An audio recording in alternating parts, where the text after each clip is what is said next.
विवेक और बहस शुरू करें इससे पहले एक बड़ी खबर हम आपको देना चाहते हैं। सीएम नीतीश कुमार ने लालू प्रसाद से मुलाकात की है और नीतीश कुमार लालू से मिलने उनके आवास पर गए हैं और काफी देर तक दोनों ही नेताओं के बीच बातचीत हुई है। दोनों नेताओं के बीच कैबिनेट विस्तार को लेकर चर्चा हुई है। कल बेंगलुरु में हुई बैठक से लौटने के बाद सीएम नीतीश आज राजगीर चले गए थे और राजगीर में कार्यक्रम से लौटने के बाद पूर्व सीएम लालू प्रसाद से मिलने उनके आवास पर पहुंचे। तो ये बड़ी खबर हम आपको बताने और 20 मिनट बताया जा रहा है कि दोनों के बीच तकरीबन 20 मिनट तक बातचीत हुई है। और रवि नारायण हमारे साथ मौजूद हैं। रवि, कहा जा रहा है कि कैबिनेट विस्तार को लेकर चर्चा हुई, क्या बात हुई? जी बिल्कुल, देखिए राजगीर से लौटने के बाद मुख्यमंत्री नीतीश कुमार जो है वो खुद राबड़ी आवास पहुंचे, जहां पे लालू प्रसाद यादव और तेजस्वी खुद मौजूद रहे। लगभग 20 मिनट तक बंद कमरे में बात हुई। उसके बाद मुख्यमंत्री नीतीश कुमार जो है वो वहां से निकल गए हैं। जो जानकारियां मिल रही हैं उसके मुताबिक पहले से कहा जा रहा था कि जब पहली बैठक पटना में हुई थी तो राहुल गांधी ने खुद कहा था कि कांग्रेस कोटे से जो मंत्री बनाना है उसे लेकर के फिर बाद में चर्चा हुई कि जो दूसरी बैठक बेंगलुरु में होनी है उसके बाद कैबिनेट विस्तार हो सकता है। तो कैबिनेट बेंगलुरु की जो बैठक वो खत्म हो चुकी है। उसके बाद कैबिनेट विस्तार को लेकर के काफी देर तक चर्चा हुई। जो जानकारियां मिल रही है उसमें और कौन कौन बनेंगे और खास करके क्या किसी का विभाग बदला जाएगा, इस बात की भी जो अंदेशा है वो लगाया जा रहा है।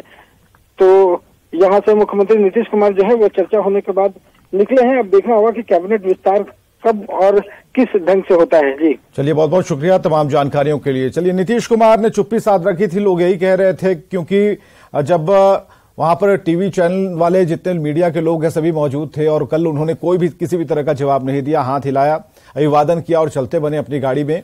और ऐसी स्थिति में आज जब इस महाआयोजन के बाद जब वो सामने आए तो जो मन की बात थी उन्होंने कही, उस पर भी कई तरह के सवाल खड़े होने बीजेपी की तरफ से शुरू हो गए हैं। आज की डिबेट को हम शुरू करेंगे एनडीए वर्सेस इंडिया। क्या है मतलब, कैसे इस बेड़े को पार लगाया जाएगा, किसकी कितनी तैयारी है? क्योंकि कल हमने वेट पर बात की थी, भार पर बात की थी। हमारे साथ सुहेली मेहता जी होंगी, प्रवक्ता बीजेपी से, अंजुम आरा जी प्रवक्ता जेडीयू से, अजय यादव जी प्रवक्ता आरजेडी से और प्रोफेसर विनील सिंह प्रवक्ता एलजेपीआर से होंगे। बहुत बहुत स्वागत है सभी का। और हम शुरू करते हैं इस डिबेट को यहीं से। हमें जरा बताएंगे कि अंजुम आरा जी की जो एक प्लानिंग है, कल तक बहुत शांत रहे, आज एक आरोप भी लग गया, सुशील मोदी ने कहा कि भाई सोचने का वक्त ले रहे थे, बहुत संभल कर बयान दे रहे हैं, ऐसा है क्या?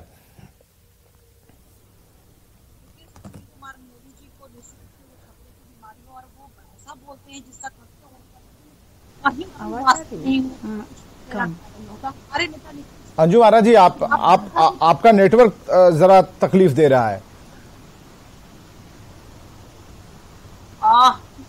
इसके पहले देखिए क्या चलाया गया जो है वो विलय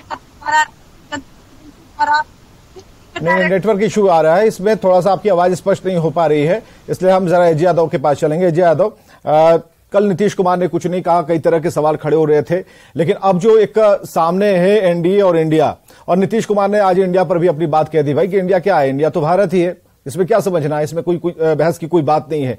लेकिन जिन तैयारियों पर हम चर्चा कर रहे हैं और नीतीश कुमार ने जिस तरह से कटाक्ष किया है खासकर एनडीए पर कि देख लीजिए कि जिन जिन लोग को बुलाया गया था, बुला कर शामिल कराया गया, उनके नाम, उनकी पहचान क्या है? बिल्कुल सही कहा विवेक जी, नीतीश कुमार जी ने जो मुख्य धारा वाली जो ऑपोजिशन की जो पार्टी थी उससे बीजेपी वाले ठग के, खरीद के, दड़ा के, दबा के अपनी ओर खींच करके बुला रहे हैं। तो जो असल जो पार्टीज रह गई है इंडिया में वो तो वही पार्टी है जो जेन्युइनली ऑपोजिशन का काम करती है, जो जेन्युइनली देश को सुधारने की बात करती है। तो नीतीश कुमार जी ने एकदम सही कहा कि जिनको हटाया जा रहा है वो सब जबरदस्ती बीजेपी वाले, एनडीए वाले उनको खींच कर अपनी पार्टी में शामिल कर रहे हैं। बीजेपी वाले बड़ा कटाक्ष करते हैं कि ऑपोजिशन की मीटिंग हो रही है। मैं तो कहती हूँ कि एनडीए में 38 पार्टीज हैं, वो भी मीटिंग करते रहते हैं, इस पे चर्चा नहीं होती है। इसलिए चर्चा नहीं होती है क्योंकि वो तो हिटलरशाही वाले लोग हैं। एक नरेंद्र मोदी जी बोलते होंगे, बाकी यस मैन करते होंगे, लेकिन हमारे तरफ जिस तरह 26 पार्टी बैठ के 16 पार्टी बिहार में बैठी, फिर बेंगलोर में 26 पार्टी बैठी, फिर आगे भी ऑपोजिशंस की मीटिंग होगी। तो आप देखिएगा किस तरह से लोकतांत्रिक तरीका में सब अपने व्यूज और ओपिनियन शेयर करते हैं, और किस तरह से ऑपोजिशन जो हम लोग भारत को इंडिया नेम से जिसको हम लोग बना रहे हैं, और जिस तरह से डेमोक्रेसी को, सेक्युलरिज्म को और डेवलपमेंट की बात कर रहा है, ये आगे बढ़ करके बहुत सही दिशा में चलेगा। और 24 में हम लोग सही में जो विकास रुकी हुई है, जमीनी स्तर की जो सारे विकास रुकी हुई है, जो युवाओं की विकास, महिलाओं की विकास, हॉस्पिटल की विकास, जो चार बहुमुखी विकास जो रुकी हुई है, उस दिशा में 24 के बाद इंडिया के हाथों में हमारा देश इंडिया बढ़ेगा।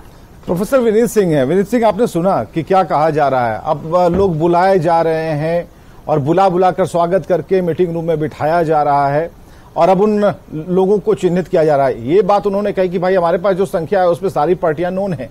उनकी तरफ देखिए, उनमें कितने लोग हैं, कितने लोगों को आप जानते हैं, पहचानते हैं। तो ये युद्ध तो देख रहे हैं कि हमारे डर से ही उन्होंने बैठक करनी शुरू कर दी।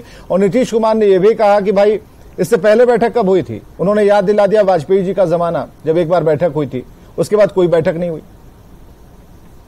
विवेक भाई, गुड इवनिंग, नमस्कार भाई। आपने तो अपने ओपनिंग स्टेटमेंट में ये कह दिया कि हमारे तरफ 38 पार्टियां हैं, और ये पार्टियां हैं जो कि देशभक्त पार्टियां हैं। उधर की पार्टियों को देख लें, भ्रष्टाचार में लिप्त हैं, मैनिपुलेटर हैं, और तो और डायनास्ट के रिप्रेजेंटेटिव हैं, उसका प्रतिनिधित्व करते हैं।